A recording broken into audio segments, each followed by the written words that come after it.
Alrighty, well, hello. So, alright, I've got another thing I'd like to talk about, and it's a little heavy, but I feel like it's something worth talking about, and we are going to talk about depression. Hopefully, not in a clinical, boring way, but a practical one. So, what do you actually do when you feel that gray, heavy static creeping into everything? Well, the first thing, and this is going to sound odd, but it's to stop fighting it head on. Seriously, when you're in that fog trying to think your way out, it's like trying to punch a cloud. That doesn't work. You'll just get tired and feel even more hopeless. We can't control the weather, but we can control or decide when to grab an umbrella. So here's strategy number one, go analog. The fog lives in your head, in the abstract. So you need to get out of your head and into your body. I'm talking about something really simple, almost stupidly simple, actually. Focus on the feeling of hot water in your hands when you wash a dish. Put on a song and just focus on the bass line. Step outside and literally just feel the air on your face for 60 seconds. This isn't about solving the big problem or problems. It's about finding one tiny real thing to anchor yourself into the present moment when you feel your brain is trying to pull you into the void. And now for the voice. You know the one that's constantly whispering or maybe shouting that you're a failure, that this is pointless, that nothing will ever change. But here's the hack.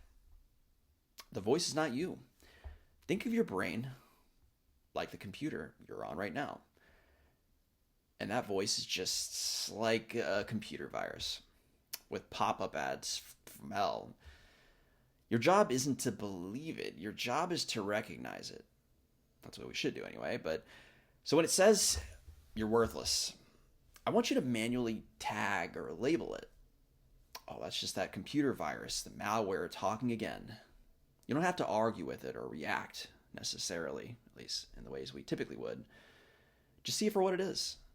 A glitch in the system, the matrix, not a core objective truth. And this is where it gets really interesting. And I would say it's kind of a superpower in its way. Every time you choose to go on that 5-minute walk instead of sitting on the couch, every time you tag that negative thought as malware or a virus instead of a fact, you are physically, quite literally, beginning the process of rewiring your brain. For real, scientists call it neuroplasticity. It's a fancy term for thinking about those negative thought patterns as being a deep rut on a dirt road. Your car just naturally falls into it, but every time you make a different choice, you're steering out of that rut and starting to wear a new path. It's not easy at first, and it continues to be challenging, but the more you do it, the deeper the new path gets. And the old one starts to fade away. You're quite literally building the road out of the mess yourself, digging yourself out of the hole. Which brings me to my final point, and I would argue it's the most important one. Depression tries to tell you a story where you're the background character, where life is just happening to you. That's not true.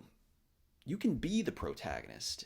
You can be one of the main characters. This right now, this isn't the whole story. This is like a training montage. Think Rocky. This is the part of the movie where the one of the heroes, gets knocked down and has to learn how to get back up. Stronger than before.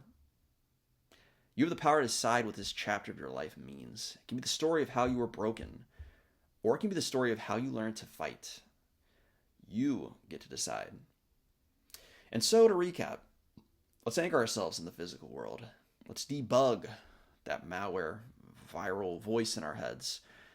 Let's build new roads in our brains, one tiny choice at a time. Can't run, walk, can't walk, crawl, that sort of thing. And let's never forget that you are the author of your own stories. This isn't easy. It's not a quick fix, but it is a start. And if you've got other strategies that work for you, feel free to let me know. Let's try to help each other out. You're not alone. Keep it going. Until next time.